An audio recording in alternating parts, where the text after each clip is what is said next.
doubt and fear doesn't occur at the canvas, it shows in the canvas. It shows the conation of raw ether material slabbed, stroked, and molded at a pace provided by the doubt and fear. Every move weigh in the struggle of one to the other, merging the past to the present, brushstrokes of colors seen but not known.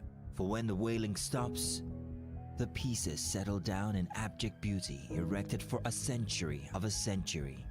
Speaking, advocating, protesting as the arts are meant to be.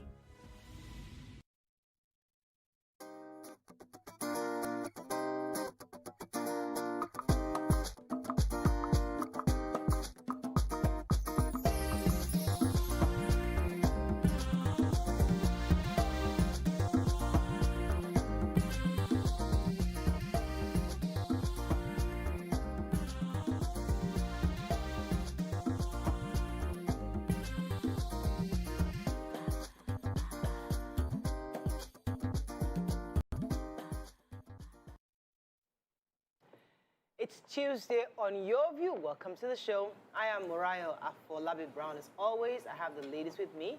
YK in the building. Yo. Good to see you, YK. Good morning. How are you? Well, your colleague nearly died. Which are you? What happened? Me? What happened? On Saturday. No, sorry, Friday night. Saturday morning. We got home. I was at Theo's. We got home. Slept. And you know me, when I go like that, I go. Crash, yeah. I don't. Your tired is tired. My tired is tired. In fact, Theo fights me for it because he can be waking me, it's like dead body. Okay. So I heard him say, "What's that?" He got up from bed. What's that? He ran outside. He came back, so I just put up my head. I said, "Is it the generator?" He said, I went back to sleep. But he didn't come back to bed. Then I just opened my eyes slightly, I saw red. Fire. God forbid. Where? In the house? In the house. Gen catch fire. Jen caught fire. The gen caught fire. Oh my goodness. Eh? My car and the gen, they were like brother and sister. The new car. The new car. And my dad has been using the old one. Oh my God. That's why you don't see me using So how did it. you put it out? Come and see. What had happened was the security that were patrolling the street saw the fire because Theo has holes in his gate. Right. And And started looked inside alerting. and then started stoning the gate. That woke the dogs. The dogs started barking. Okay, that woke Uncle Theo. That woke Uncle Theo. The dogs gone. Thank God though. So you were able to put out the fire. So Theo got up and then was It took about 45 minutes to put out that fire. Come and see. See, and they were shouting to me, "Madam, your key! Madam, your key!" I was turning up and down. You find the car. No lights. Panic. No lights. You see this no light issue? They said Chief Odunton is coming today. We are waiting for it, don't worry. I said, I finally, after about 5 minutes, they're looking for clothes to wear downstairs. By the time I go downstairs, I was just like this. You slept naked in the first place. You know they've warned us about the sleeping naked thing. If emergency happens, you don't wear clothes. How you gonna sleep naked YK at 60? No, but that's like the best way to sleep. You have a body like What do you mean? Okay, let's move on. Let's put it on. How you doing? Of that? Me, I'm just grateful to God for life. Thank God though. Today, I'm grateful. I have to reschedule an important meeting today for my children's open day. You know when the small one finally remembers to tell you tomorrow is open day, they never born you to go and do work. You have to show up at school. So I'll be going back straight to school today. Anyway, we're running out of time. Hi, Bissy. How you doing? Amazing. I'm doing great. You're running out of time now. You can be going. No, but you look beautiful, though. Thank you. I decided to do a family photo shoot. So this weekend, we visited a family friend. We had fun. There was so much sharing, bonding, good food. You know, it was really good. And I was rushing back home. It was all the way at Ikoyi. We were rushing back home because of my mentorship class that was about to start. So I actually started the mentorship class in the car. In the car with my phone. They didn't know I was outside. I just didn't put my video on till I go home and continue. So it was a lovely time. Then on Sunday, thank you. On Sunday, we did our family photo. If you come to my house, it looks like we borrowed the house. There's no one picture of anybody in that house. So I just said, it's time for us to take a picture and just have this family stuff together. All right, let's go on a quick break. When we return, we go through the front pages of the papers. Stay with us. We'll be right back.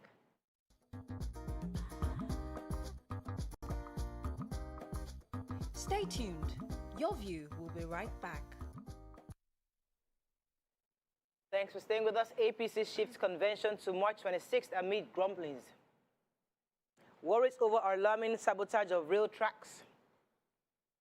Electoral Act, don't push Buhari. Okorocha for court today. Court declines Abba Kyari's release request. Don't take VP slot or Haneze cautions in Igbo politicians. Tinubu urges Oyetola to be magnanimous in victory.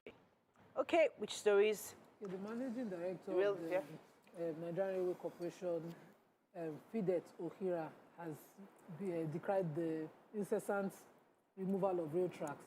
According to her, she said that the removal of rail tracks were before restricted to the narrow gauge, but now hoodlums are daring and they're attacking, you know, the standard gauge rail lines and removing rail tracks. I believe that, you know, security can be beefed up, but of course we know that it's almost impossible because of interstate travels and all of that. But, you know, the slow time of most of the standard gauge can encourage stealing. People don't think that, you know, the rail are as fast as they are, because when I went on the Lagos-Ibadan one, I was, you know, informed that it can actually go faster than it is. It was structured because of, you know, people crossing the rails to go like that. So they can secure the rail lines and go as fast as it was made to go, so that people know that it's a death, daring death itself to go and remove the gauge, the rails. She also said that they have had issues between the Papalonto and the Bekuta rails, and then they had arrested two with, and there's a picture of them on the cover with the clips, and they arrested them with clips. I have to look for it, all the things they arrested them with. The railroad clips, I can't find it. Right.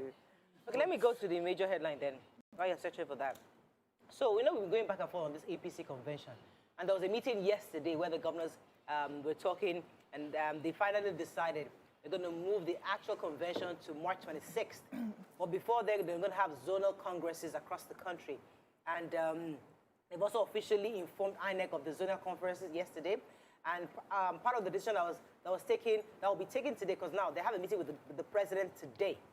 Part of the meeting they hope to achieve, things they want to achieve at today's meeting, is the zoning and micro-zoning of the party offices, sales and return forms, screening of aspirants, and zonal congresses. So, so far they're moving forward, but at least, you know, we thought that the convention will be end of this month, but now it's going to be end of March, and we'll see how that goes. Yeah. So the things that they found, pandrol clips, railroad clips, one fish plate, one hacksaw, and a damaged rail pot. And just, you know, they are risking people's lives. Why I think that story is important is they're risking people's lives by stealing these things. Yeah. We should stop doing this to ourselves. It's we the people who. Hannes Endibo is reiterating that the Southeast will not accept the position of the vice president in the 2023 general elections that is going to be coming. They said that it's the turn of the region to produce the president, and they are warning Igbo sons and daughters not to compromise. So there's this rumor that's been ongoing that I think the Imo State governor, Hope Uzodinma, is about to accept, you know, vice president position with another candidate from another tribe. And they are saying that they do not think this is possible because they have all agreed. Isn't he governor? He's governor, no, but he wants to probably contest and accept that position. They are saying as governor, as vice president in the 2023 coming elections. But has it done his 8 years? It's 4 years now, YK. That's the rumor. So it's actually a rumor. Yeah. So, but Hannes Endibo is saying that he's not among the people who have given, you know, notified and given their interest that they're going to be contesting. They said the person who they've heard from is Dave Omahi, that's the Ebonyi State governor, and Professor Kingsley Mogalu. We already know that. So that any other person who takes that position as an Igbo person, as the vice president, will incur the wrath of Igbo people. Okay.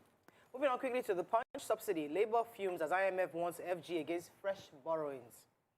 NSCDC arrests 6 Beninese for smuggling petrol out of Nigeria. South-South APC lawmakers endorse Yahaya Bello for 2023. Electoral Act groups defy presidency hold protests today. I have chronic diabetes, Abba Kyari tells court. Aregbesol's faction, governor's aide disagree as ministers group falls primary. Politics, My generation should step down, says Obasanjo. And APC shifts convention for third time, fixes March 26th as the new date. All right. Story. The major story? Yeah. So, the federal government has said that they were going to extend the fuel subsidy regime by 18 months to enable them know the way forward after that.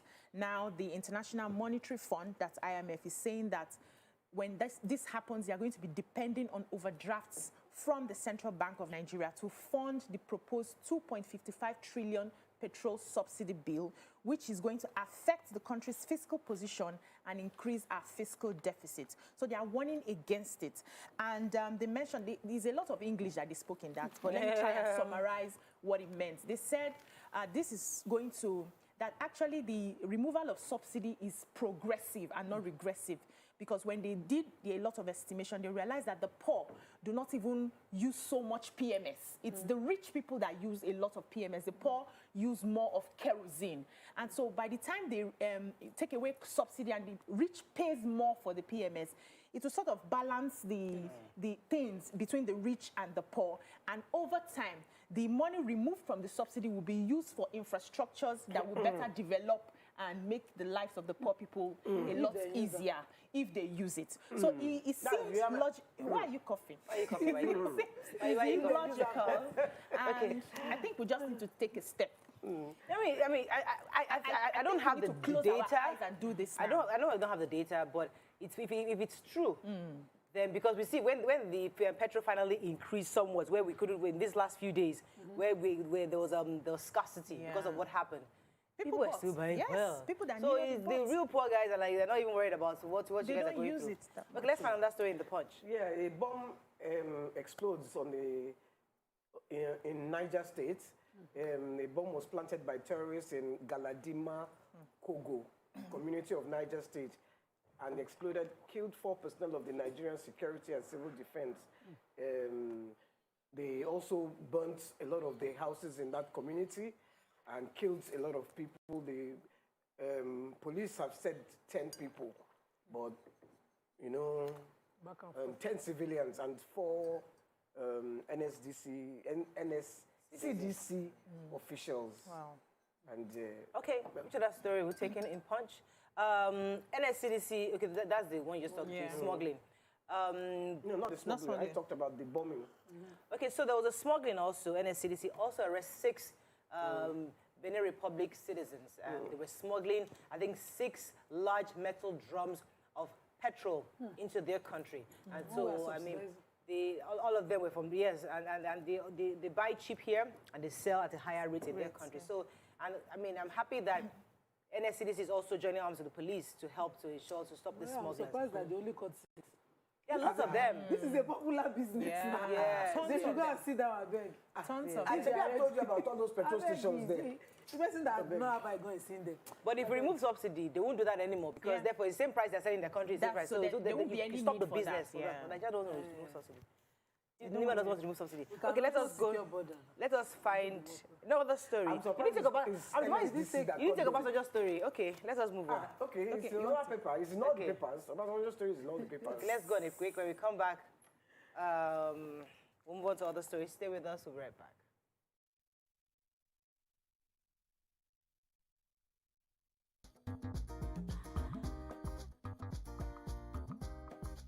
Stay tuned. Your View will be right back. Doubt and fear doesn't occur at the canvas, it shows in the canvas. It shows the conation of raw earthen material slabbed, stroked and molded at a pace provided by the doubt and fear. Every move way in the struggle of one to the other, merging the past to the present, brushstrokes of colors seen but not known, for when the wailing stops, the pieces settle down in abject beauty erected for a century of a century. Speaking, advocating, protesting as the arts are meant to be.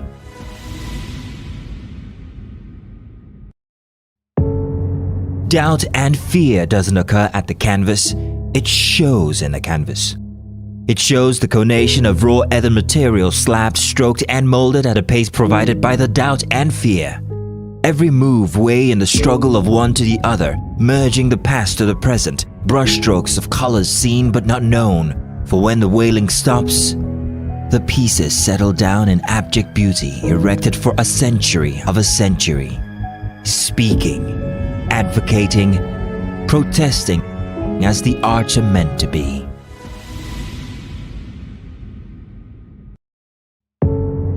Doubt and fear doesn't occur at the canvas, it shows in the canvas.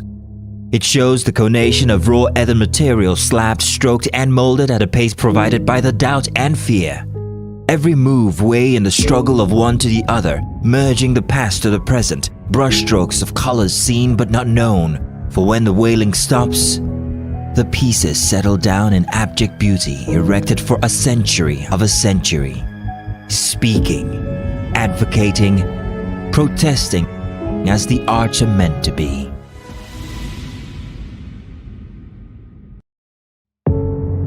Doubt and fear doesn't occur at the canvas, it shows in the canvas. It shows the conation of raw earthen material slabbed, stroked and molded at a pace provided by the doubt and fear. Every move way in the struggle of one to the other, merging the past to the present, brushstrokes of colors seen but not known. For when the wailing stops, the pieces settle down in abject beauty erected for a century of a century. Speaking, advocating, protesting as the arts are meant to be.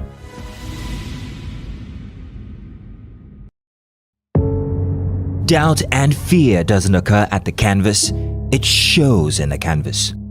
It shows the conation of raw earthen material slabbed, stroked and molded at a pace provided by the doubt and fear. Every move way in the struggle of one to the other, merging the past to the present, brushstrokes of colors seen but not known. For when the wailing stops, the pieces settle down in abject beauty erected for a century of a century. Speaking, advocating, protesting as the arts are meant to be.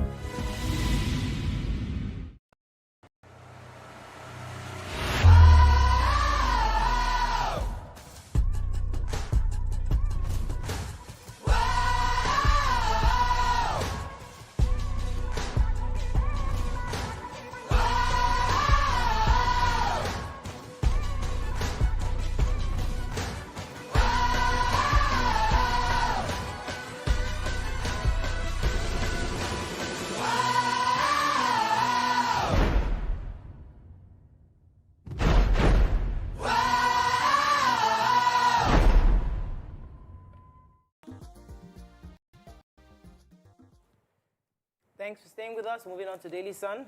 Convention APC settles for March 26th. Alleged 2.9 billion naira fraud. Okrocha orders arraignment today. Nigeria orders missing in top global LNG exporters. 50 million out of school children, potential Boko Haram insurgent, says Obasanjo. Drug deal saga, court denies Abakari bail. I'll be fair to all, Olubadan assures subjects. While we are rescinding our call for sack of the NNPC Management Forum. And 2023 Southside APC lawmakers back in higher bill.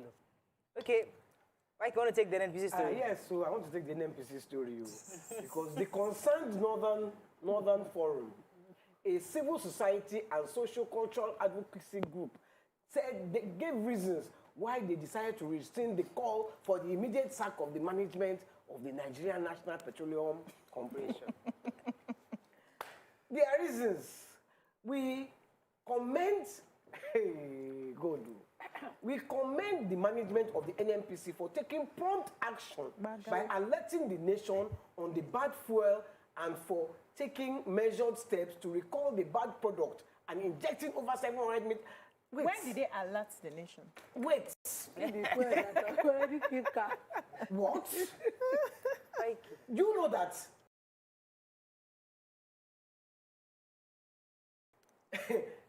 they should go and tell that one to all the people that their cars. You remember that video of that guy? He said they have packed their car. They have packed their cars. Their engines have knocked. That they've left the cars for them. That they should repair their cars. One even reported them to the police. The police came to arrest them. Now, I had heard. Yes. The thing started on Monday. I heard by Wednesday about the bad fuel. NNPC didn't talk. Me, I was still say like it's not NNPC would have possible, talked. yeah. NNPC didn't talk till like Friday. A whole week And they said they after. alerted. So a whole slew of engines had knocked before they finally decided to talk. To alert. To alert with a letter. Not even with mouth. They sent No. letter. So that letter, it was on WhatsApp. I read it. Come. Mikey. They did not get I explanation. actually think NNPC responded early. I think. You see, it's difficult being on the table with you people because people are just horrible. Listen, we have to always be. When broke on Monday, I was on break. Friday till I resumed, they did not talk. I wait. You're on YK side. Let me respond. I have details. Okay. I was on a break the Monday that well broke. Yeah. I did not hear nada from NNPC till I resumed. Okay. When I resumed, it took the Wednesday after to take on the front page that the House of Reps had summoned Mele Kyari. So come and wait to answer. Oga of NNPC to come and explain what happened. Yeah. And just I read that. Monday, this month, the Minister for State for Petroleum is just saying that it's failure of inspection. If NNPC had announced that there was bad fuel in circulation, The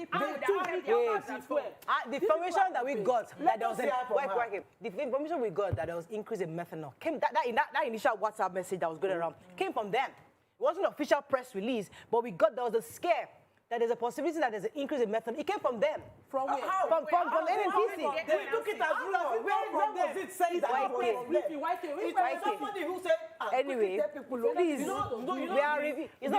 It is not our hot topic. We're moving on, please. Any story for me, quickly. please. We have a You story. now sat down. YK, Engine knocked up and we are down. reviewing papers. We're not discussing Former it. President Olusegun Obasanjo has warned the country's estimated 15 million out-of-school children are potential Boko Haram insurgents in the next 15 years if they are allowed to still roam the streets. So they had a meeting and he stated this. I think they were having an annual conference and he gave, the title was Beyond Boko Haram, Addressing Insurgency, Banditry and Kidnapping across Nigeria. So he said in 2011, he took a voyage to Borno State, Maiduguri, and he studied the activities of Boko Haram insurgents in 2011.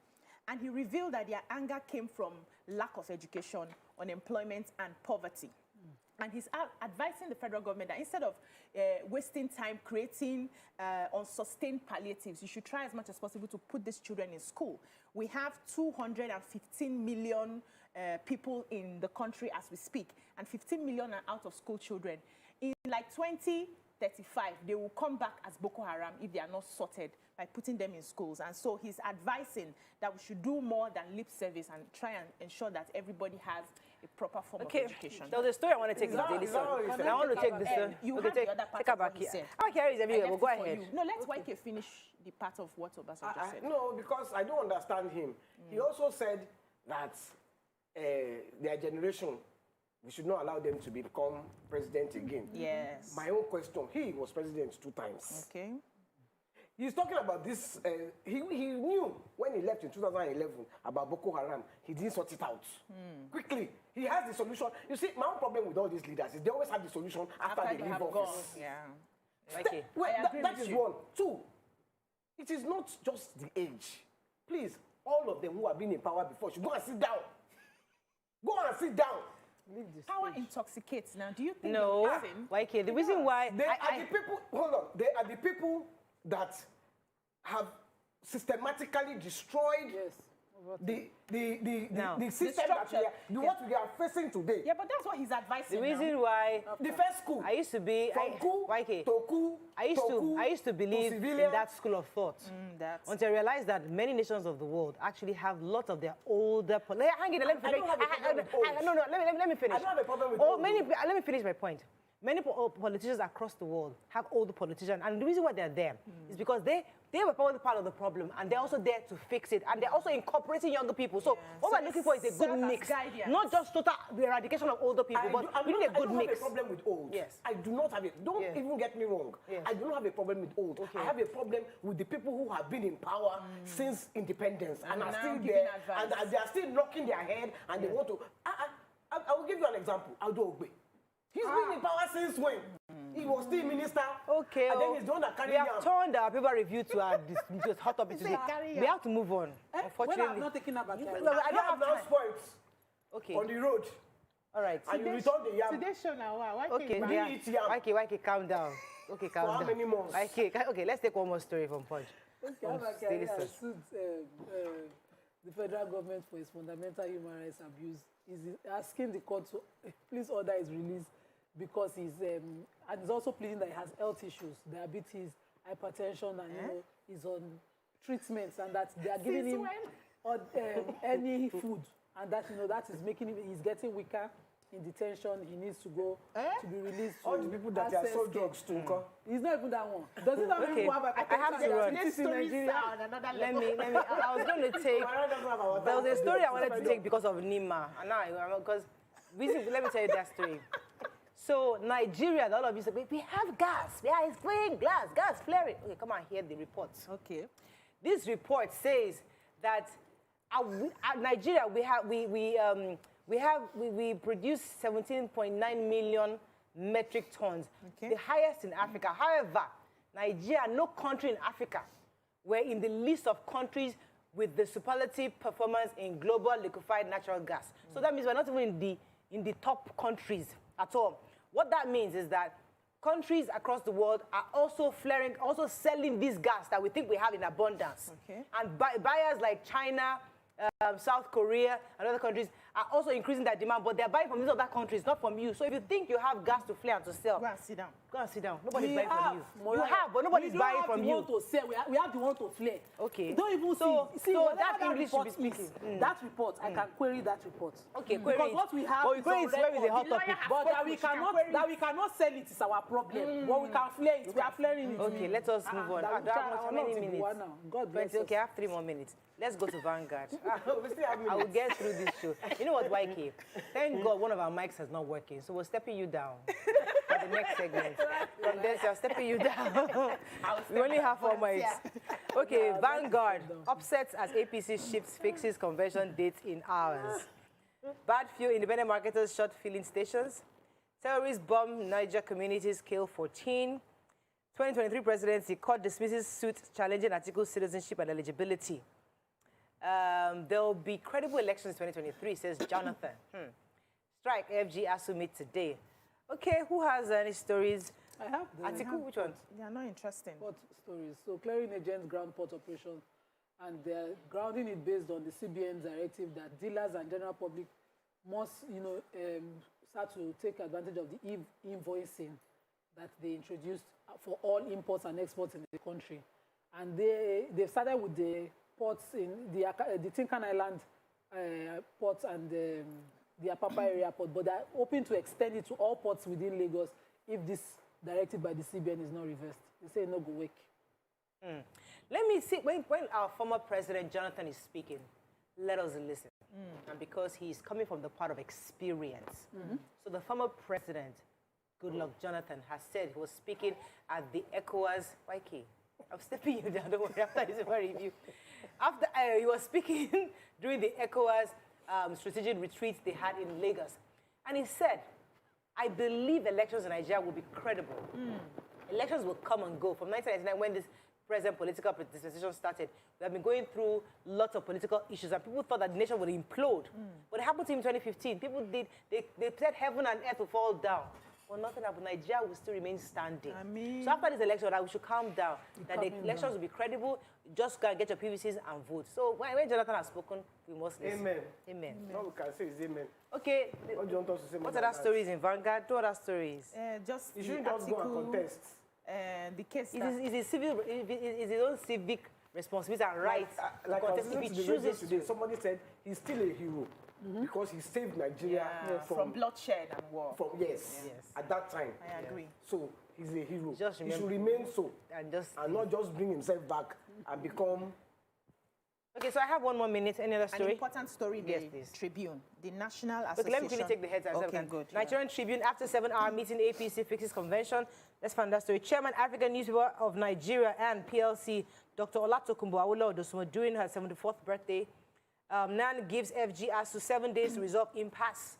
And my health is deteriorating, says Abakiari. So the National Association of Nigerian Students, NANS, they have commenced mobilization of students for nationwide protest against the industrial action embarked upon by the Academic Staff Union of Universities, that's ASU.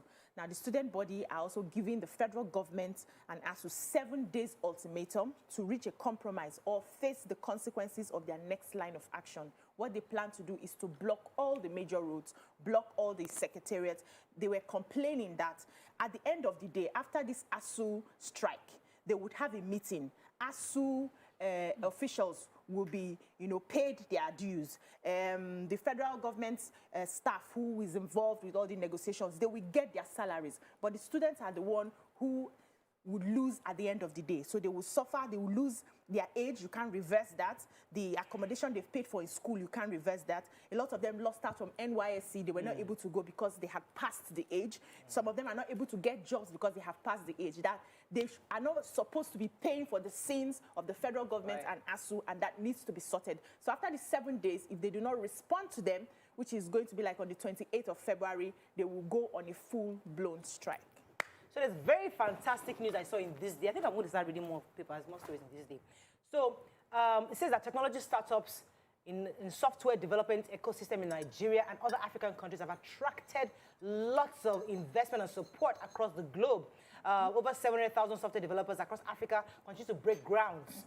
According to statistics, there was from the Google report of 2021. It says Nigeria has been an amazing example of a symbiotic relationship between digital transformation and developer growth in Africa. Adding that the ecosystem is developing because young people are in demand across the globe for young Africans who are developers in software. So I think that's a good thing. While ASU and Nigeria federal government is doing their thing, these young guys who are doing great work are being poached from different international bodies, and we must look into that opportunity and not let it slip away in our presence. Okay, that is all we can take on front page review. When we come back, YK will step down and we'll bring in our guest. She's been a naughty girl. Stay with her, we'll be right back.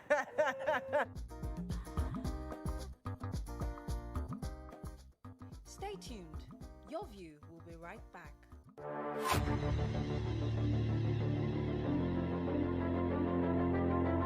At TVC Communications, we're all about our audience. Millions of viewers, listeners, and readers every day all around Nigeria.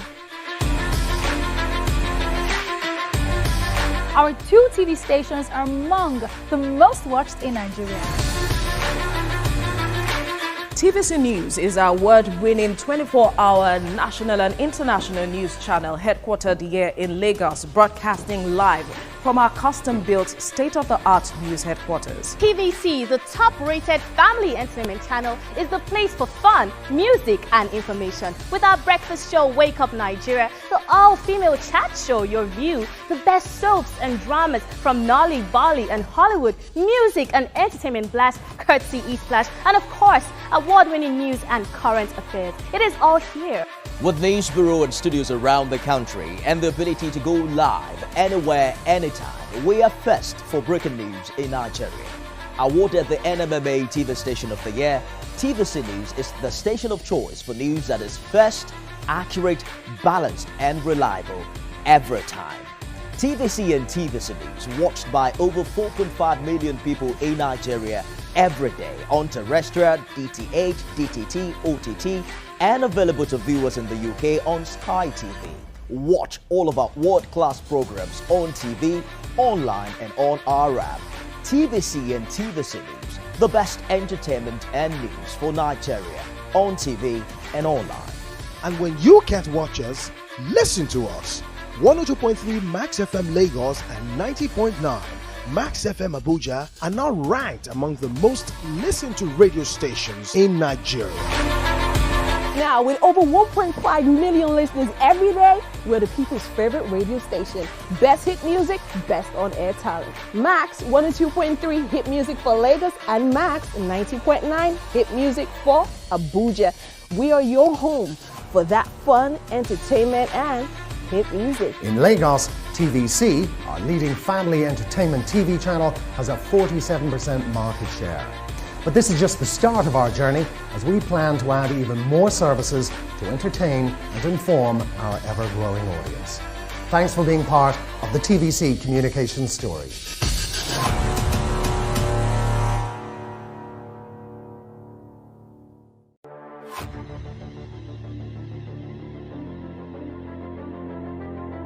At TVC Communications, we're all about our audience. Millions of viewers, listeners, and readers every day all around Nigeria.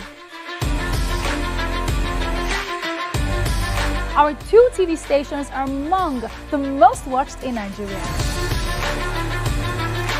TVC News is our award-winning 24-hour national and international news channel headquartered here in Lagos, broadcasting live from our custom-built state-of-the-art news headquarters. TVC, the top-rated family entertainment channel, is the place for fun, music, and information. With our breakfast show, Wake Up Nigeria, the all-female chat show, YourView, the best soaps and dramas from Nolly, Bali, and Hollywood, music and entertainment blast, courtesy Eastplash, and of course, award-winning news and current affairs. It is all here. With news bureau and studios around the country and the ability to go live anywhere, anytime, we are first for breaking news in Nigeria. Awarded the NMMA TV Station of the Year, TVC News is the station of choice for news that is first, accurate, balanced, and reliable every time. TVC and TVC News watched by over 4.5 million people in Nigeria every day on terrestrial, DTH, DTT, OTT, and available to viewers in the UK on Sky TV. Watch all of our world-class programs on TV, online, and on our app. TVC and TVC News, the best entertainment and news for Nigeria on TV and online. And when you can't watch us, listen to us. 102.3 Max FM Lagos and 90.9 Max FM Abuja are now ranked among the most listened to radio stations in Nigeria. Now, with over 1.5 million listeners every day, we're the people's favorite radio station. Best hit music, best on-air talent. Max 102.3 hit music for Lagos and Max 90.9 hit music for Abuja. We are your home for that fun, entertainment, and hit music. In Lagos, TVC, our leading family entertainment TV channel, has a 47% market share. But this is just the start of our journey as we plan to add even more services to entertain and inform our ever-growing audience. Thanks for being part of the TVC communications story.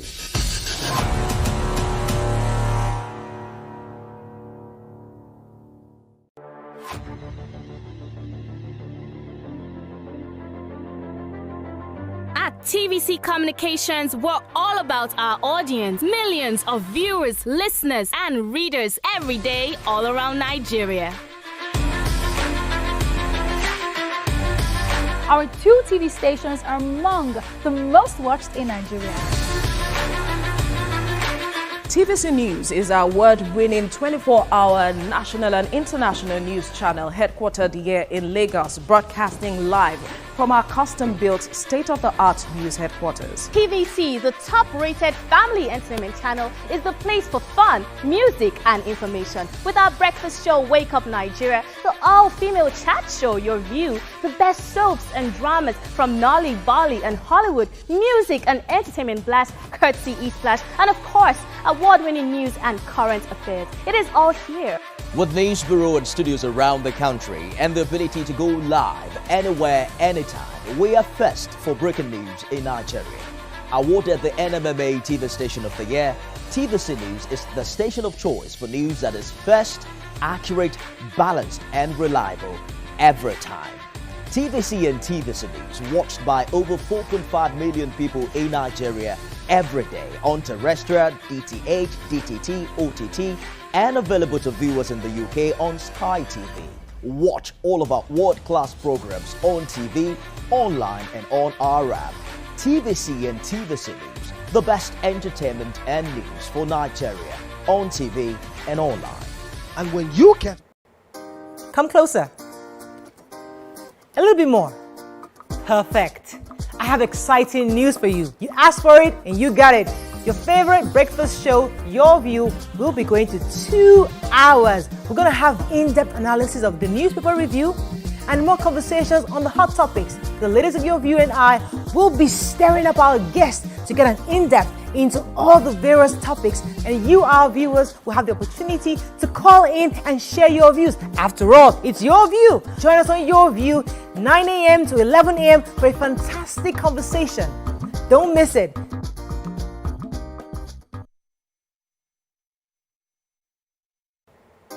Come closer. A little bit more. Perfect. I have exciting news for you.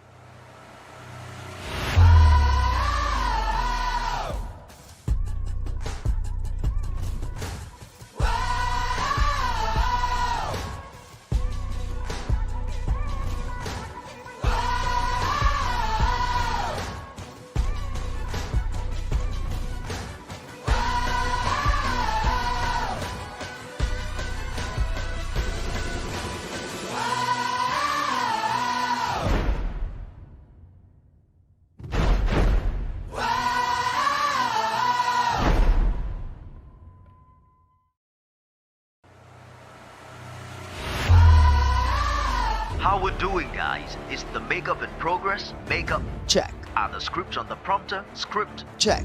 Are we set in the VCR? All team in place? VCR Check. Clock is ticking, time is racing, lights are. Plans all set. 120 minutes of hot entertainment. We are ready for the mission. How we're doing, guys? Is the makeup in progress? Makeup check. Are the scripts on the prompter? Script check. Are we set in the VCR? All team in place?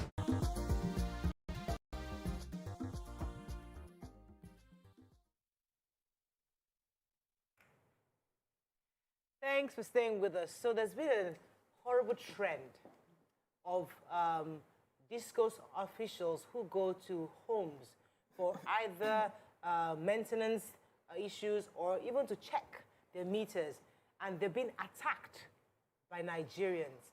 And there are a few clips we'd like to show you on the show today before we introduce our guest. Watch this.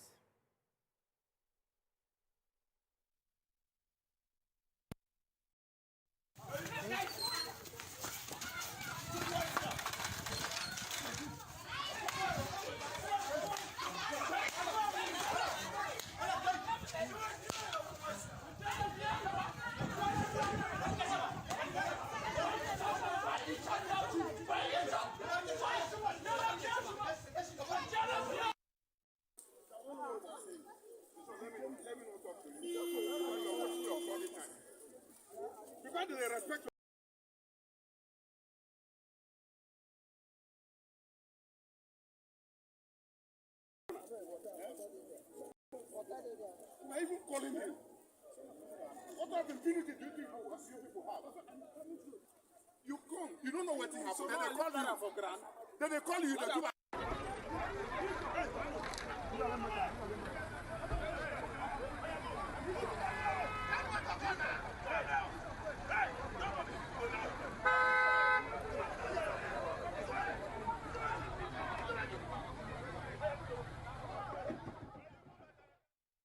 So, these are some of the videos that have been trending recently, and we're going to be discussing not just that and other issues concerning electricity in Lagos. As usual, we have our own spokesperson for the discos, Otumba Odunton. Welcome to the show, sir. Thank you very much. It's a good pleasure to have you. So, thank you very much. We started with that video because recently we've been seeing lots of it going around, and of course it's worrisome that many of your officials are being attacked, not just in Lagos, across the country. And it's growing, the trend is growing, because initially it happened once or two spots here, but now anytime an official goes out, there's a possibility he will be attacked. So what are you doing to address, because these are Nigerians, these are not foreigners, these are our own people. What are you doing to protect those of your citizens that go out to work? Thank you very much. It is very sad that when people are doing their legitimate work and for whatever reason, people will start beating them. And to make it worse, it is not just ordinary people or just beating them. We have cases of big men. For instance, in December 2021, a serving Major General in Abuja asked that our staff of AEDC should be beaten in his private house. Up to now, we reported to the military authority, this country with the impunity, nothing has been done to today to that Major General. Is still there. And we have cases all over. In Ijebode, in Ogun State, a police officer actually locked up our staff in his private house for 6 hours with them. In 2015, the guys in command in Abeokuta, called Alamala, guys in command, the soldiers beat up our staff just for going there to fix a faulty transformer. They thought they went there to take off their light. They don't even understand, but they started beating them. We have witnessed the same thing in a place called Ohara in Delta State, same thing in Benin and Asaba. Of course, in Kaduna, again, in 2021, same thing happened. So we have these cases everywhere where our staff are beaten up, and this is unacceptable. We report cases to police. In some cases, I must commend the Nigerian police. We have had a few convictions. Unfortunately, in Nigeria, conviction happen only to lesser people, not to big men. When we report big men, like this issue of this serving Major General of the Nigerian Army, who is a very well-known person in Abuja, and we reported to defense headquarters, we reported to the military authorities, we reported to the federal government, but what do you find? You find them not only shielding him, nobody is doing anything about it. So these are the things that we think should stop. We understand the frustration of Nigerians or how they feel when they don't have light or so let's talk about the frustration for a moment. Because yes, not trying to justify what is being done. Justification for. It's not a justification. And it's unacceptable. The frustration. We are frustrated. You are frustrating us. No, okay, that's not the defense alone. I have the experience where my community, where my parents lived, attacked NEPA Ikeja Disco officials, and they were taken off the grid for 2 years. It was until I went to the office with Modu, chief at the time, and were able to meet them. No, it was then I think I went there alone with the MD. The person in charge of their media told me that this area was taken off the grid. They had attacked their officials. So if it can be done in a small community like Obadore in Alimosho, why can it not be done with the Major General community? We don't have to. There are other measures. If the area is without grid, action will be taken. Why didn't you resort to that? Okay. It is the same Nigerian that would say that why should we take off a whole community because one Major General should to use his power. In this case, it was even the Major General's wife that started this thing. Soldier's wife, they are known for that kind of thing in this country. And there are so many of these cases. Of course, what we try to do is not to take the law into our hand. We report first to the police. We do all the report that we need to make. And then in the case of military men, we report to the higher authority where they work, thinking that justice will be done. Unfortunately, that doesn't happen. In the case of that area that you mentioned, that was what we had to do because that was happening not once, not twice. It was on a monthly basis. Once they go there to distribute bills, they bounce on them and start beating them. And that happened in other places. In Chantamadi, in River State, in Paracourt, same thing happened. We've seen that in Bayelsa too, a couple of times. In Oka, we witnessed twice in Anambra State. So this sort of attack should just stop. I'm just appealing to Nigerians. We should not be beating or assaulting. There was a young man in 2019 who was nearly killed during COVID in Ogun State. In fact, they stabbed him in the eye with a bottle. His name is Jide Ayorinde. This is kind of thing that we're saying. People that are doing their legitimate So because these are Nigerians, what are the discos doing to protect them? Because you can apply technology, because the fact that people are actually going around itself is dangerous. Okay. Can technology allow you to monitor, okay, this house, they bypass the meter, this house, they're not paying, then you cut them off from the source. From the grid. Wait, before we add technology, when you're distributing bill, it's a silent work. One person distributes bill, people receive their bills. When there is an altercation, it's usually when the person mounts a pole, demands the bill receipt payment. That's when the altercation happens. So if service has been rendered in an area, because the Obadore case Chief mentioned now, I know for a fact they were in darkness for a long time. And then they'll flash powers for them like 2 days, come with their poles. People, of course, will get agitated that you don't have power and you're asking me for receipt. When did the light come? So how do you earn the trust of the people first? By providing the service first. And I just want to say that you are a service provider. We pay you. We pay NEPA. You are not doing us a favor by giving us lights. You owe us. You owe us explanations. You owe us quality service. Yes. Thank you very much. Yani Kuchi. When you say we pay you, yes, you don't pay. Not you as a person. The percentage of people that pay for electricity is quite low. And in most cases, what you find is that they give people 5,000 naira bill. They pay 1,000, leaving the receivable 4,000, and that will accumulate. This morning, here in TVC, one of your staff, while I was sitting there, came to actually confess to me that he's owing over 70,000 naira. Okay, and this is over a period of over a year. Asking me how he could best deal with it. Now, what I'm saying is that electricity is a product, like any other product. It has to be paid for because it comes with a cost, at a cost. It comes at a cost and with a landing price. Once we determine the cost of it, it will be good for us to be paying for it. I also know, if you notice or see anything that is untoward done by any of our staff, there are ways of reporting all of these things other than resorting to beating them or beating the innocent ones among them. Disconnection is not... We're not justifying. So when you say we pay, of course, when you pay for services, you are not doing us a favor. We owe you a duty.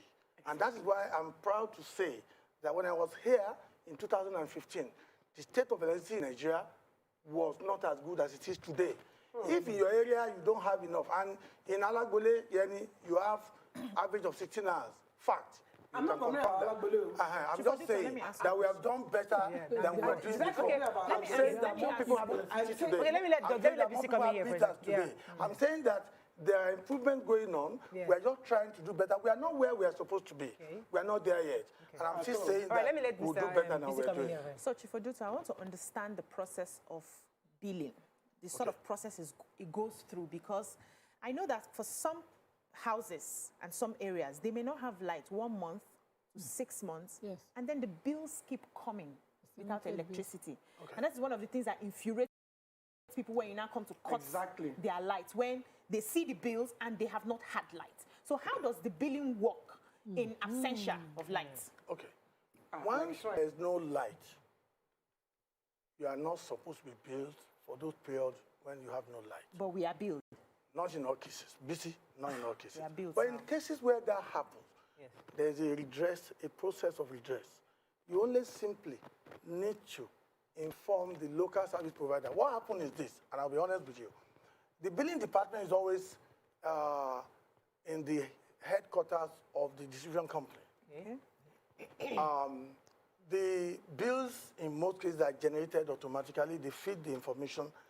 If, for instance, your transformer is faulty, and the person who distributes bill in that area did not report their office that on that street, unfortunately, if that information doesn't get to the head office, the billing department, after a certain date of the month, the bill will have been generated and produced. Where do they generate the bill from? When there No. What I'm saying, no.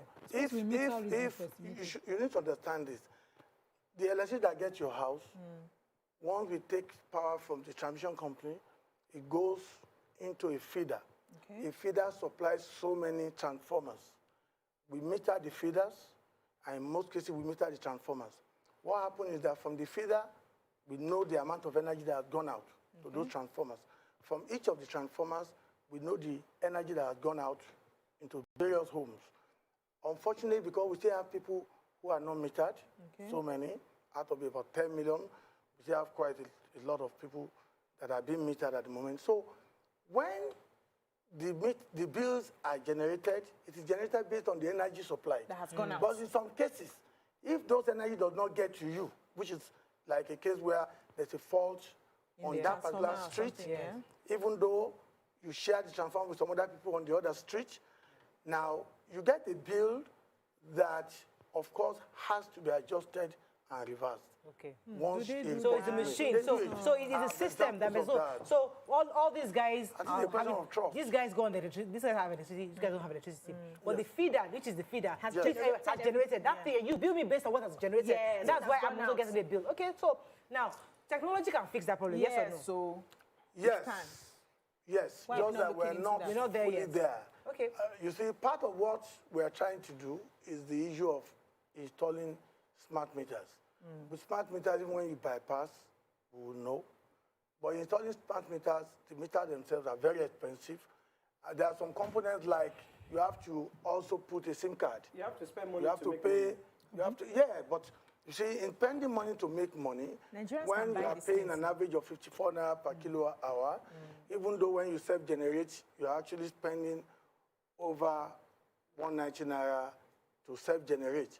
The truth of the matter is that everything that is wrong with the system has to do with, one, us as service providers, the operators, two, the policymakers, three, and most importantly, the customers. There are a lot of good Nigerians who pay for their utilities. There are many, many more who do not pay, who bypass their electricity. And the issue of energy theft, what it does is that once we don't get enough payment, we don't have enough to pay upstream to those who produce electricity, those are the generation companies. And when they cannot do that, they cannot pay the gas suppliers. What you have? Drop in generation. When there's a drop in generation, there will be a drop in transmission and distribution. So and what you say, there's no light. So I don't have electricity in my account. So that today? No, for the past 2 or 3 months, like we don't have light at all. Really? I only get maybe like 1 hour. They bring it around that 7 for like 1 hour, and that's it. That's it, really. And I remember you used to have a lot of. I used to have, but I don't know what happened. Something got damaged, obviously. And I've tried to call all the contacts to give me. They don't pick my calls anymore. They don't pick. But we do what but the point I did with Alaja. I think if you get your electric, well, sometimes they are not aware. That's why I say we are not where we're supposed to be. Yes, the time I called them, they said they were not aware and they fixed it. There are some things that we can deploy in terms of technology, and this requires a lot of investment, which can make them to know what's going on everywhere. Let me tell you something, Otumba. You see, I always tell people, RCCG Redeem had the biggest and I think the best strategy that many churches have copied. They said every 5 minutes, they want a church on the streets. That is a strategy that many companies, even many governments, are refused to use. Because if you have your offices every 5 minutes or like you're everywhere that you're in our faces, people will know where to come to. When somebody comes to my office and starts climbing a pole, it's not, their office is right there now, go and meet them. But we don't, sometimes you're not visible. And people don't, you're not so close to the communities. People must see you consistently. And when they see you and they know you and you interact with the community consistently, they know where to come to when there's an issue. Every disco have a unit, whatever generation office. In that Obadori I'm talking about, it's just right down at Igondo that they have where they generate their bills and distribution, whatever from. I'm trying to get the name of what you call your region. And the one for your own place, I can point it to you here, get to here. It's just on this street here. But they will not show up until they want to come and cut lights or do something. They don't show up to fix. We reported, my mentee lives here, my younger sister. We reported their meter issue because when she rented the house, there was an issue on the meter. And so when she bought unit, she couldn't load it on the meter. For 6 months, when they finally took a petition and went to the head office, the unit person was saying, the house, there's no number on the house. And he kept passing with that report on that street. He would drive down the street every day and refuse to do his job. So there's a part of your staff unwilling to do their jobs. Also, but let's talk about this video that we just watched. If, what's it called, the Nigerian protection guys were in the papers the other day, Nigerian president of Nigeria Consumer Protection Network, Kola Olubi, was talking about the silent increment of tariffs. And he quoted the NEROC as acknowledging it. And he quoted some discourse saying, some of them said it's just 4 naira that we added. Some say, no, we even reduced based on whatever indices. Why was this done and why was this silent? That's fraud. Okay, let me quickly come back and let you answer that question. Stay with us. I have Mimi also. We'll be right back.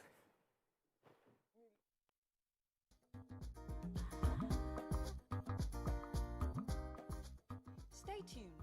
Your View will be right back.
At TVC Communications, we're all about our audience. Millions of viewers, listeners, and readers every day all around Nigeria. Our 2 TV stations are among the most watched in Nigeria. TVC News is our award-winning 24-hour national and international news channel headquartered here in Lagos, broadcasting live from our custom-built state-of-the-art news headquarters. TVC, the top-rated family entertainment channel, is the place for fun, music, and information. With our breakfast show, Wake Up Nigeria, the all-female chat show, Your View, the best soaps and dramas from Nolly, Bolly, and Hollywood, music and entertainment blast, courtesy eSplash, and of course, award-winning news and current affairs. It is all here. With news bureau and studios around the country and the ability to go live anywhere, anytime, we are first for breaking news in Nigeria. Awarded the NMMA TV Station of the Year, TVC News is the station of choice for news that is first, accurate, balanced, and reliable every time. TVC and TVC News watched by over 4.5 million people in Nigeria every day on terrestrial, DTH, DTT, OTT.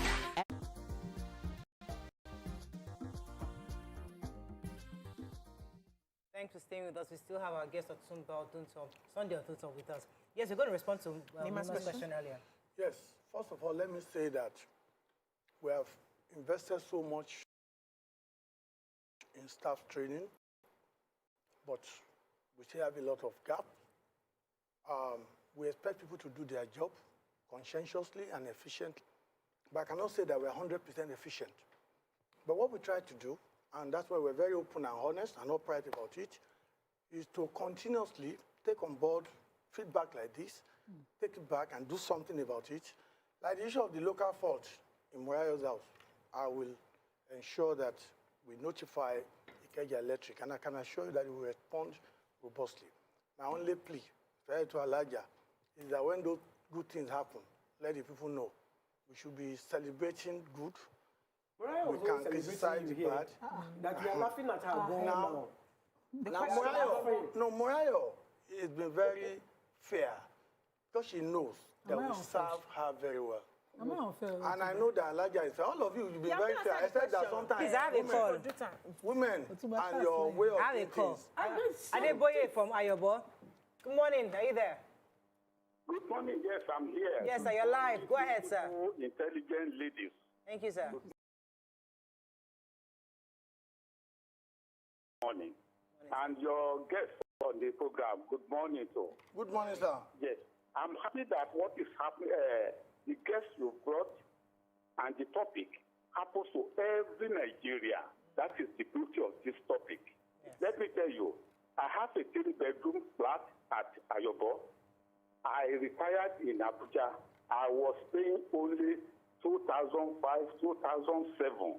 But of recent, it now jumped to 29,000 from last year, October, 29,000 naira per month.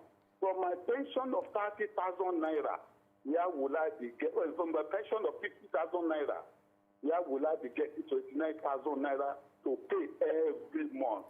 The gentleman there knows what we are talking about. Yes, there is nothing he's going to say that will be truth about what is happening to us. And that's why I'm saying I'm happy that it happened to everybody. Sir, are you on prepaid meter? Are you on prepaid or you are on estimated billing? I'm on estimated. Estimated, I applied for prepaid, it was approved, it was not supplied until when the map was cancelled, before it is in introduction now. I have map now. Okay, thank you very much. So, you have to answer the questions. Map, the issue of... I want Nigerians to understand that there are two schemes for metering. One is a very good one, which the federal government initiated. We call it National Mass Metering Program, where the intention is to meter every single household in Nigeria. And I believe that will happen. It's just that it will take time. Now, and to get that done, the federal government also decided to empower local meter manufacturers. Yes, who failed? Which is the reason why you don't get the large quantity of it instead of importing them from China and elsewhere. The other one is if the National Mass Mission Program has not got to your area, I would suggest very strongly that you should go and apply for meter under MAP, meter asset provider. MAP is back and is working, and I can assure you, you'll get your meter within 15 days after you finish the process. So MAP was paused for some time, but it's back now. Yes, it's back now. Okay. So you just go there. In the case of the Ikeja Electric and most of the disco, you just do it online. Once you do that, submit it, they'll come and do an evaluation. The evaluation is just, technical evaluation is actually to look at your house and determine, check the wiring of your house, and then determine whether you need a single-phase meter or a three-phase meter.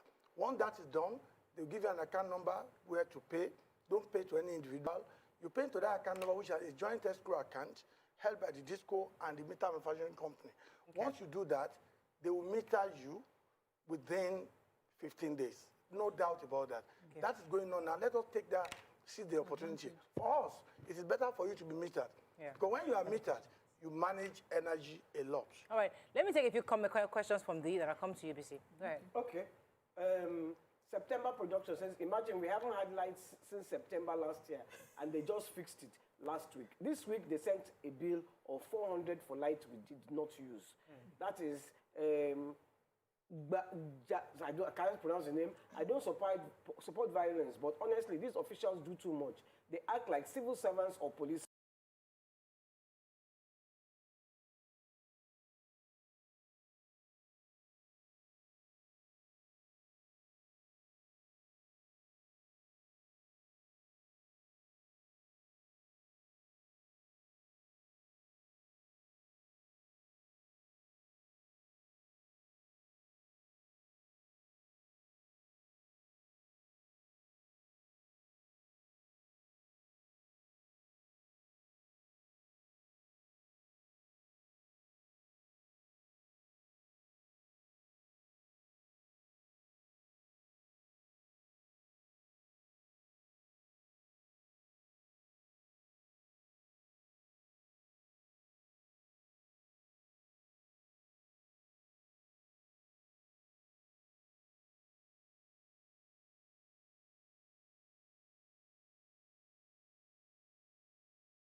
They'll produce for you and supply you because they are getting paid straight away. It's a straight Okay, it's different from the first question you asked. He has not free of answered. charge. I want to get the details. One.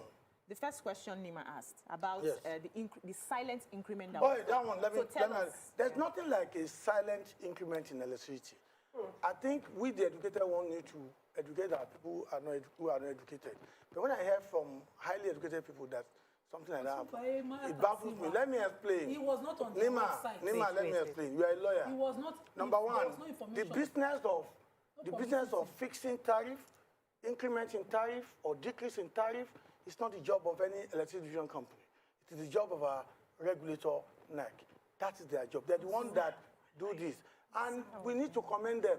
They are doing a very difficult job, and they have tried so much in recent years. I keep on saying that let us see where we are coming from. Let us see where we are. Let us talk about where we're supposed to be. And I agree that we are not where we're supposed to be, but there has been an improvement. We have we're not saying a system. Every 6 months, there is always a review. That's what the law says. And again, I'll probably have to send it to her, my learned colleague here, to explain to people. It's because you're a I'm not a NEPA man. If you're a disco man or a disco man, no more NEPA. See, if you are in our shoes, I'm in your shoe. I'm a customer shoe. Let me explain to you. Yes. We are the citizens that are suffering. And I'm a citizen that is no, suffering. No. Wait. You should know the NEPA, you are doing your best. No. Your best is not good enough, obviously, because if it was good enough, when you sit down here, we will sit down here and be saying, oh, NEPA, you are too good. Oh, well Disco, done. you are We'll be too clapping. good. We'll be clapping, but we are not. We have complaints, and we have the complaints of the people, because we are living amongst the people. We are the people. But we are not living among ghosts. We are also living among people. What we are saying is this, that you give us estimated billing, you charge us higher amount. Look, if you are charging me 800,000 naira a month, and I'm still buying diesel 200,000 a week, I'm going to complain. Yes. I'm still repairing generator. I understand. I will still complain. Your best is not, obviously your best is not good enough for me. I was sitting with one Oyibo man last week, and when we were talking about our NEPA bill, he said, oh, wow. And my bill is $45 a month.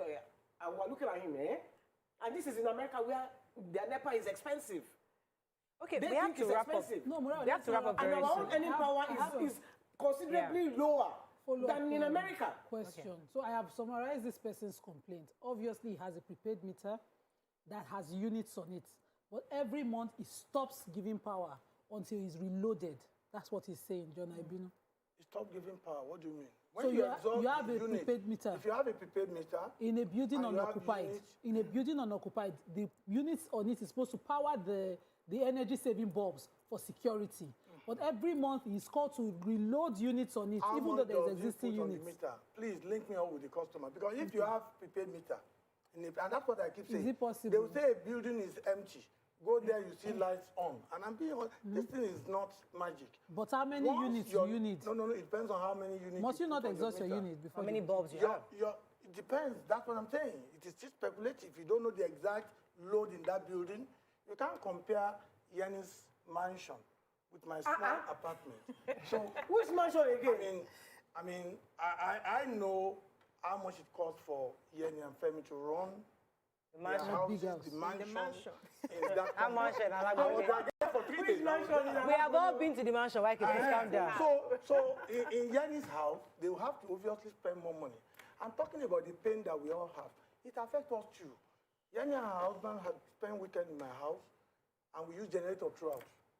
I'm not proud to say this. I'm saying that we are not where we're supposed to be. How come they did not give me like that? I have special guests. No.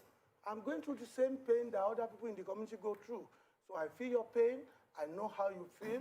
But I'm just assuring you that the federal government of Nigeria, with all stakeholders in this sector, unlike before, they're trying their best now to make things better. Let us just trust ourselves for a minute. Let us believe that this thing As we wrap up with you, Otumba, there are some communities that have this premium billing. How has that been? How has it been profitable for you? Fantastic one.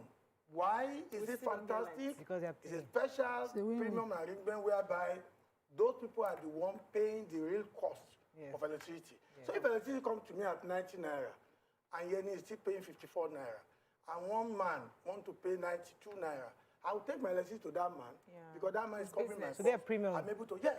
Go to Magodo. Go to Shoni. Yes, now. Go to No, I'm around. Look, I've not entered the estate. I'm outside the estate. We are doing well. Go to Amen Estate. We are doing well. How do we get into this premium? Oh, very easy now. Talk to your local disco. Tell them that this is what you want. Want to be premium and you don't get beat light. them up. Don't unleash your dog on them. No, for we will what? do it for you. Okay, on that note, thank you. So the premium, the low in Nigeria. Those who are rich have money that they want. No, but they are paying for no ordinary person. Electricity abroad is expensive. Okay, we have to wrap up. Thank you very much, Otumba Odunto. It's a pleasure having you on the show. We'll bring you often because we need to get more. Bring him again. Because this is an issue that pains Nigerians. So we need to hear from you, and until Nigerians understand, they can never trust you. His name is not enough. Because he has just used his tongue to remove himself from everything. We have to wrap up. Thank you so much, sir. No, I love what you want to say. On this show, I'm your husband. No, let's go to a break. And not for lowering me. Come back. We have another important guest to bring on. Stay with us. We'll be right back.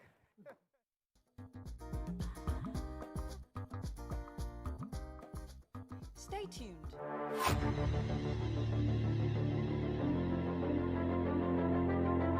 At TVC Communications, we're all about our audience. Millions of viewers, listeners, and readers every day all around Nigeria. Our 2 TV stations are among the most watched in Nigeria. TVC News is our award-winning 24-hour national and international news channel headquartered here in Lagos, broadcasting live from our custom-built state-of-the-art news headquarters. TVC, the top-rated family entertainment channel, is the place for fun, music, and information. With our breakfast show, Wake Up Nigeria, the all-female chat show, YourView, the best soaps and dramas from Nolly, Bolly, and Hollywood, music and entertainment blast, courtesy E-Splash, and of course, award-winning news and current affairs. It is all here. With news bureau and studios around the country and the ability to go live anywhere, anytime, we are first for breaking news in Nigeria. Awarded the NMMA TV Station of the Year, TVC News is the station of choice for news that is first, accurate, balanced, and reliable every time. TVC and TVC News watched by over 4.5 million people in Nigeria every day on terrestrial, DTH, DTT, OTT, and available to viewers in the UK on Sky TV.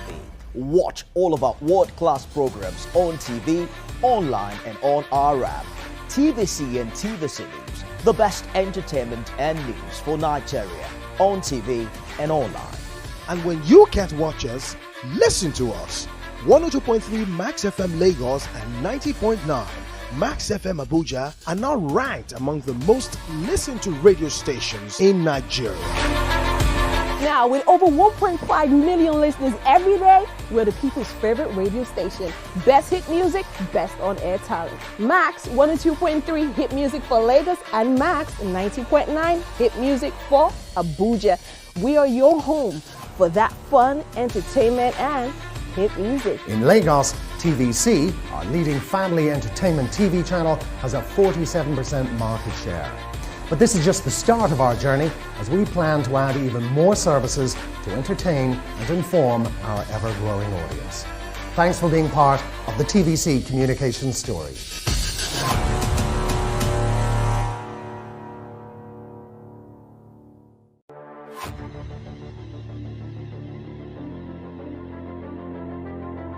At TVC Communications, we're all about our audience. Millions of viewers, listeners, and readers every day all around Nigeria. Our 2 TV stations are among the most watched in Nigeria. TVC News is our award-winning 24-hour... Come closer. A little bit more. Perfect. I have exciting news for you. You asked for it and you got it. Your favorite breakfast show, YourView, will be going to 2 hours. We're going to have in-depth analysis of the newspaper review and more conversations on the hot topics. The ladies of YourView and I will be stirring up our guests to get an in-depth, into all the various topics, and you, our viewers, will have the opportunity to call in and share your views. After all, it's your view. Join us on Your View, 9 a.m. to 11 a.m. for a fantastic conversation. Don't miss it.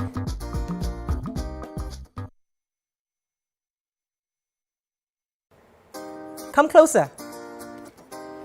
A little bit more. Perfect. I have exciting news for you. You asked for it and you got it. Your favorite breakfast show, Your View, will be going to 2 hours.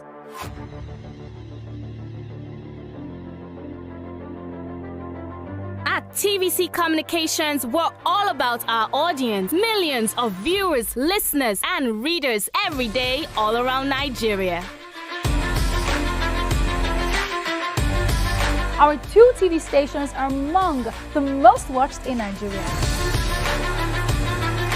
TVC News is our award-winning 24-hour national and international news channel headquartered here in Lagos, broadcasting live from our custom-built state-of-the-art news headquarters. TVC, the top-rated family entertainment channel, is the place for fun, music, and information. With our breakfast show, Wake Up Nigeria, the all-female chat show, Your View, the best soaps and dramas from Nolly, Bolly, and Hollywood, music and entertainment blast, courtesy E-Splash, and of course, award-winning news and current affairs. It is all here.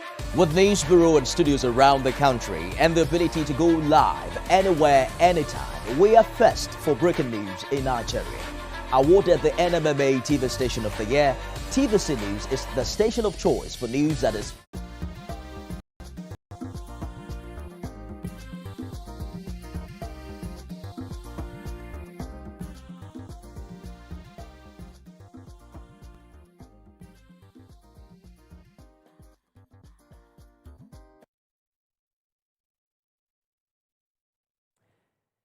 Thanks for staying with us. So on this segment, we'll be discussing the updates on the collapsed 21-story building and how Lagos State is to prosecute 4 homes. Joining us on the show is the National President, Mr. Oluwatoyin Ayinde, Nigerian Institute of Town Planners, and he was also the chairman of the committee that sat to presided over the review of what happened with the story building collapse.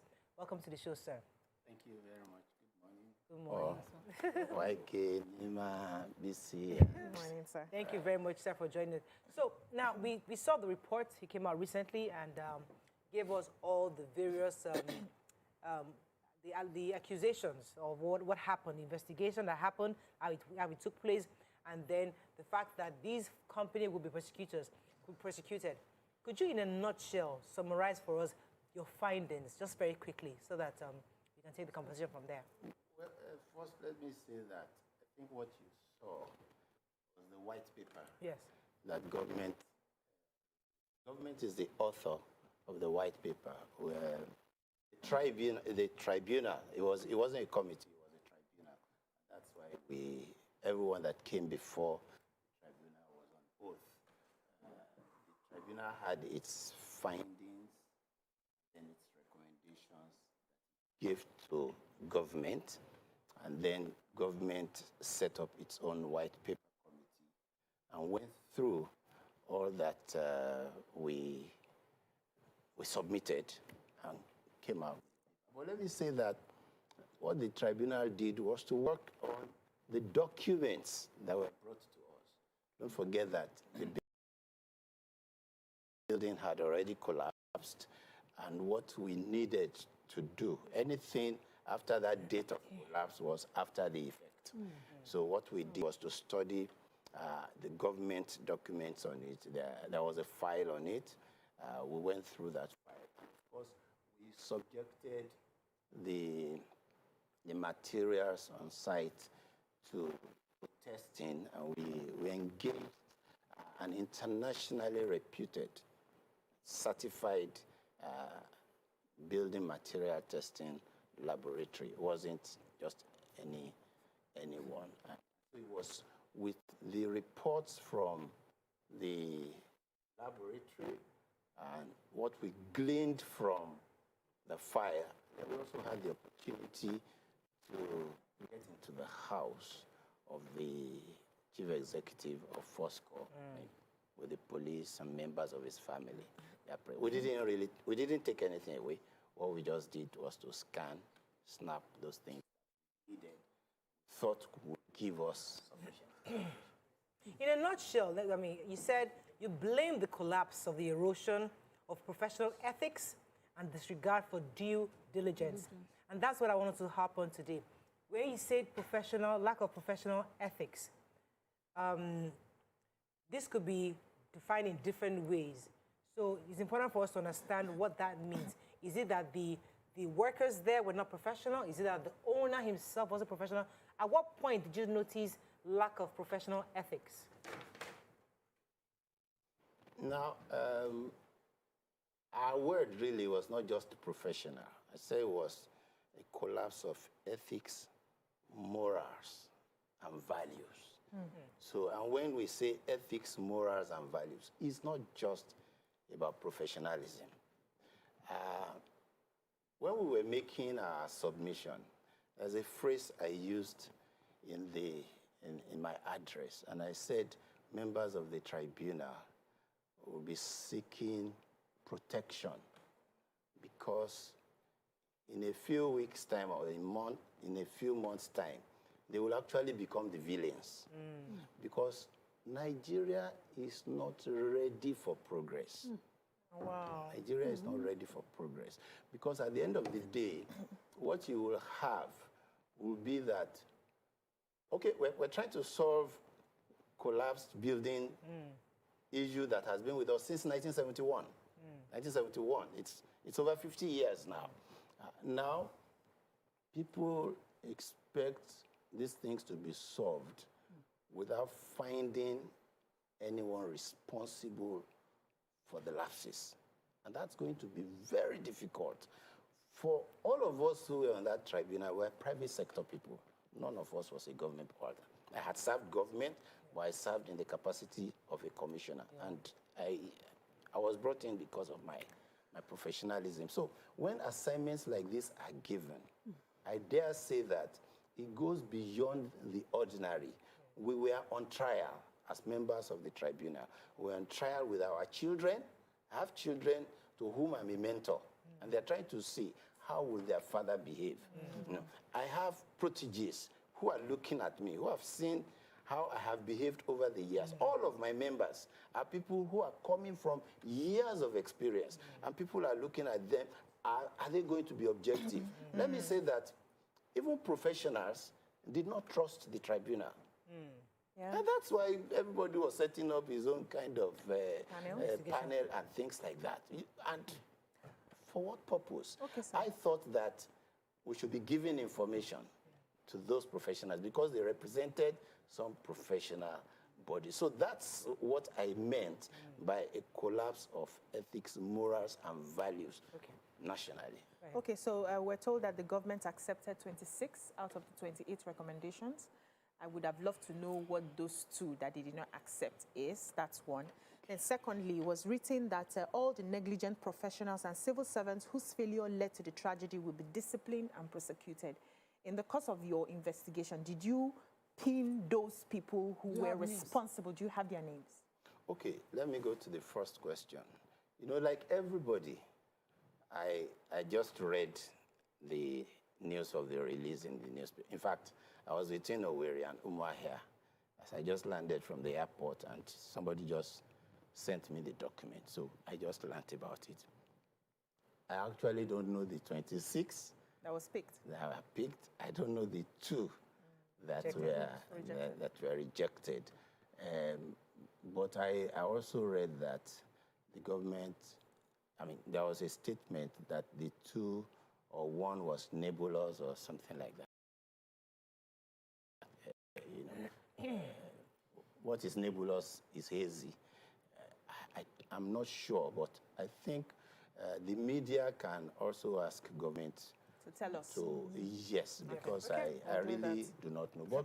But what we did was to look through stage by stage, process by process, who was responsible for what were the lapses, what were the things meant to have been done and were not done. And we were able to put those names together And we, So the government has had names. not just prose, we had a tabulated form of what we did. Okay, so in one of your reports, you mentioned that one of the approvals was a fraudulent one in the report. Also, you mentioned also that, you know, the First Call Limited or Company Limited must be prosecuted. Now, if we lift the veil, if I'm wondering if you did as a panel, who are the remaining directors that we can find, considering that, you know, the Ombudsman himself died in the collapse? Yeah, the document we have for First Call shows that he has 2 directors. So one director died. There's one more director. So as far as the tribunal was concerned, there's still a director. So that's one. 2 is that there were actually lawyers who represented First Call. And initially, they said they had no more information than we had because we told them what we had and what they could give us. They said they had no more information. But to the tail end of the assignment of the tribunal, the same lawyers came and requested to visit the site because they had a hunch that there might have been a foul play. So when you have a team of lawyers coming from that angle, then it shows you there's a company somewhere. So that's what we thought. So you know what? Prosecute these people. Since there is a company on ground that is even able to say, even when 52 people have died, there's still a company that is saying, okay, we think there's foul play, so let them come and then they can prove it. One of your recommendations was that the other 2 buildings be brought down. Did you inspect those buildings and did you notice that they too were not well? I'd like to add to that question because that was part of my second question. When those 2 other buildings, because to a layman, what the answers a layman is asking for is that they not dig deep enough to hold that kind of that level of layers, or is it that they use poor materials? So when you inspected these buildings, because they're already recommending for those 2 buildings to come down, is it the soil? Is it the foundation? Is it the length of the foundation? Or is it the materials they use exactly that had problems?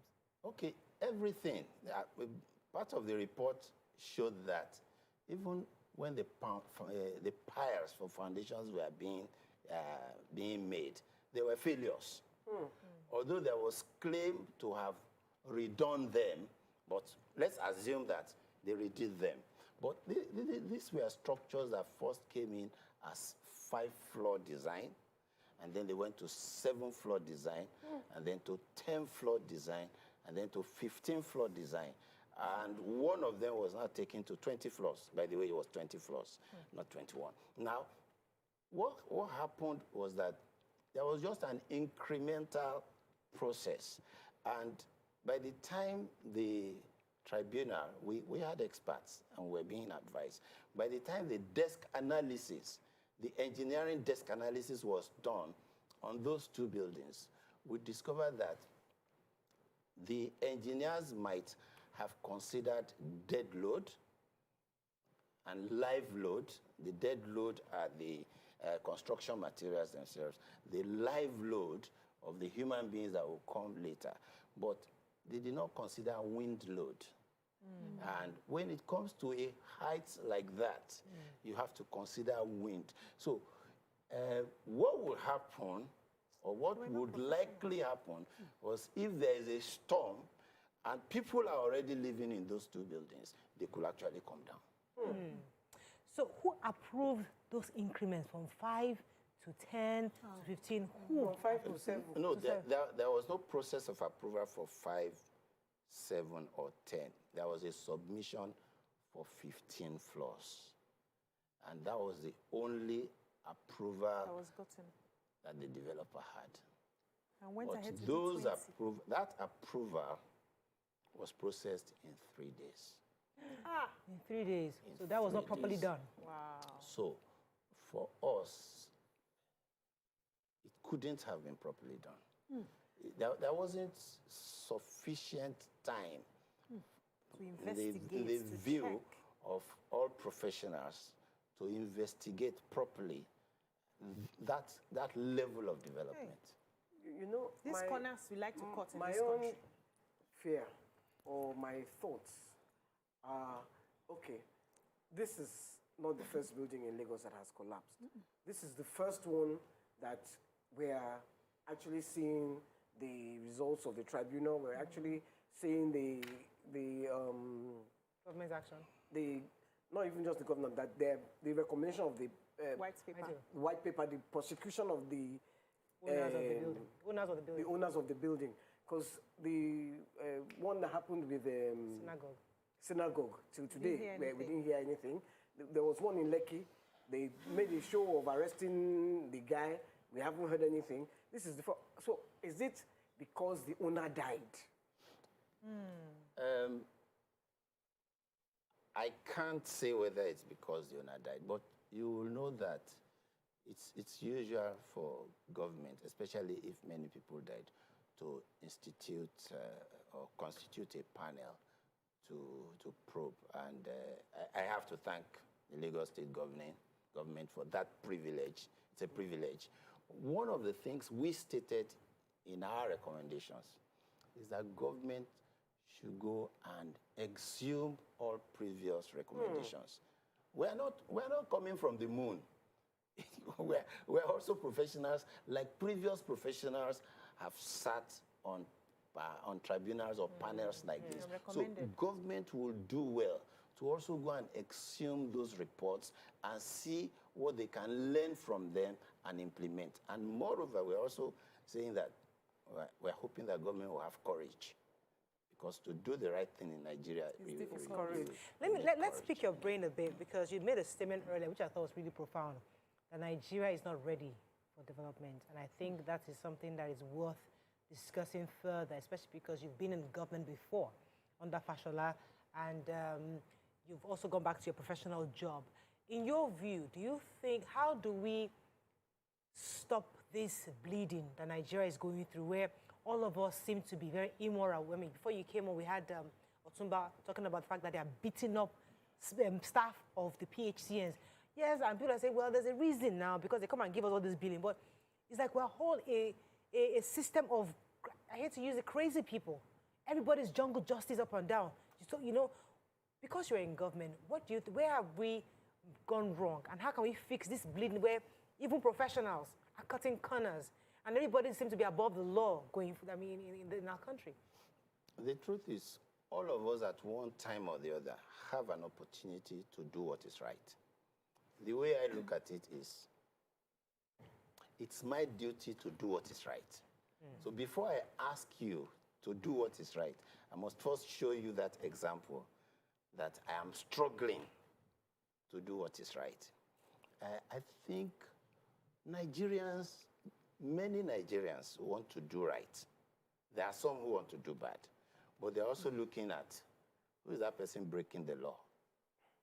If I tell my driver, when you get to a traffic light and you see amber, is he ready to run or ready to stop? I stopped. They bashed me. You know, because when people see amber, they begin to. So I tell my driver, if the light was on green, once it gets to amber, it's ready to stop. Yeah. So don't speed.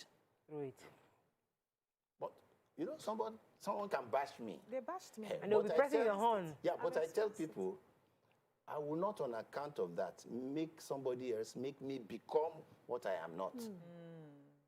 I will still stop in the future, because I believe that I have to leave an example for my children. Anything that I cannot tell my children how I arrived at, just forget it. I'm not going to do it, because it's going to be difficult. And that's the way I think Nigeria should grow. But I'm not sure. It's painful. I mean, I've spoken somewhere and somebody said, it's painful to be ethical in Nigeria. Yes, it's painful because you will be punished for it. Exactly. You are in traffic. And I keep saying it. The traffic is, you are in traffic, you decide to stay on the right lane. Everybody will go on the wrong lane. They will go, you will be there, because you have decided to do the right thing. When will it end? How will we stop it? How will we stop this cancer that has eaten our... And I'm happy you said it's by example. Because I keep saying, when I say it, Mariah will say I keep accusing government. I am not accusing government. I'm just saying if people see government officials doing the right thing, they will. That's the I mean, strongest example. I was passing today. I saw FRSC people jump the petrol queue. Who are they to jump the petrol queue? Let me take this call. FRSC officials. Let me take this call. Shakira from Ikoyi. Good morning, Shakira. No, it's not Shakira. It's Shakiru Omolaja. Shakiru Omolaja, welcome to the show, madam. Oh, how can it be madam? Anyway, good morning. Hello. Good morning, Shakiru. Welcome to the show. Yes. Now, I have two views, please. Can you hear me, please? Yes. Very clearly. Go ahead, please. All right. Number one, may I ask our father there, Babandi, whether the person who did the approval in 3 days would also be prosecuted? Before. That's number one, please. Number two, I am a legal practitioner. I know what goes on when it comes to approval of buildings to an extent. Over the years, something terrible has happened. You could have your house and apply for a building plan that will be processed and it will be approved for you. But because of the inordinate ambition, the inordinate drive for revenue generation in Lagos State, they are now saying that you must have a C of O before you can get your approved building plan or a registered conveyance. Now, that has thrown a great spanner into the works. Because those who are going to do a C of O, as a lawyer of about 25 years, I have never processed one single C of O, and I will never do it until I go to my grave. Because the system is absolutely corrupt. You will have to pay every table before you get your approval done. So I don't process C of O. Why must you tie C of O to getting an approved building plan? Hence, you see people cutting corners. I am not making excuses for anybody, please. Right. Fantastic question. Thank you so much, sir. This is your industry. Please help us understand. Well, let me start by saying that I'm hoping that government will follow through with the white paper. Everyone who has had something to do with that process has been identified. Recommendations have been made. Truly, it's no longer in the power of the tribunal. Like Baba Obasanjo was reported to have said that you may be my special advisor, but the onus now remains with me to either follow your advice or not. So we've made our recommendations, and we're hoping that justice will be done because we've lost 52 people. Lost 52 people. Sir, the other question, very important, yes. That there must be a C of O before you process your building plan approval. I think there's a relief to that.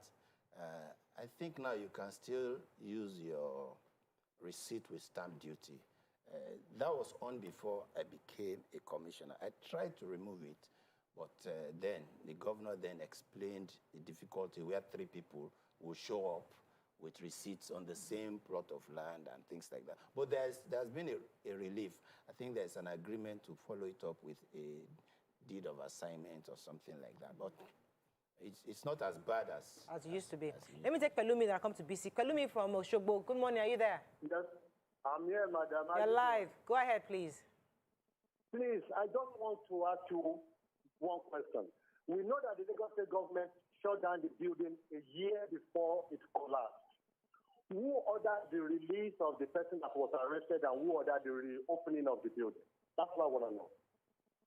So it was closed down, yes, and then it was reopened. So have you also identified that person that approved the reopening of that construction? Yes, so this is question. Okay, you want to answer? Take mine first. Yes. Okay.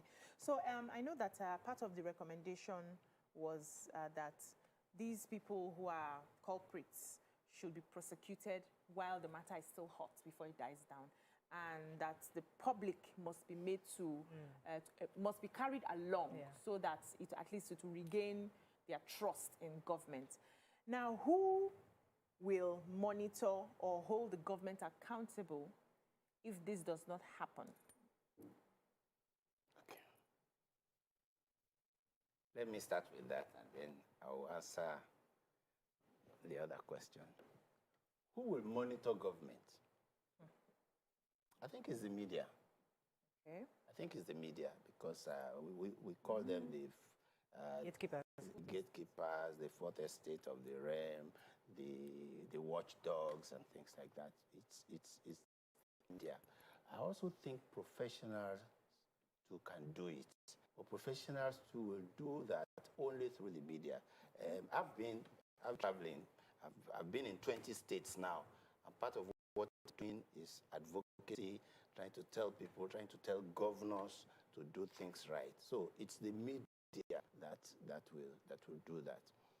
Who ordered the sealing of that who ordered the unsealing of that development? The tribunal's report, it remained a mystery, and we didn't want to load it on a dead man. You know, if he was alive, there are a few possibilities. If a building is sealed, it's supposed to be unsealed by government itself. So the report says that the commissioner sealed it. It was the commissioner and his task force that went to seal. So the only person, there's no way a permanent secretary will unseal. There's no way a director will unseal. Only the commissioner. So it's only the commissioner or someone higher than the commissioner. We had no proof. Now, the only person who will have told us, and there are other occasions where a developer breaks the seal. So the only person who will have told us or to confirm whether government unsealed or he was the one that broke the seal was Mr. Oshibono himself, who is not alive. And we just thought it wouldn't be fair to say that, okay, because the man is there, so he's the one. So that remains a mystery. Yeah. Okay, so you are the president, national president of Institute of Town Planners. Now, there are town planning issues we have across the country. People just come up with all sorts of building in different places and blocking drainages here, not planning for ensuring that the communities are well served. You know, a lot of haphazard planning going on. What are you doing as a president? How do we even fix it? Because these are structures. Are you going to start pulling down buildings? What exactly would you do? How do you do your job effectively across the country? And just as an aside, there was this guest I had, the foreign guest I had, and I showed him the town planning office. I said, oh, that's the... He said, you have a town planning office in Nigeria? Wow. He was shocked. Wow. You, seriously?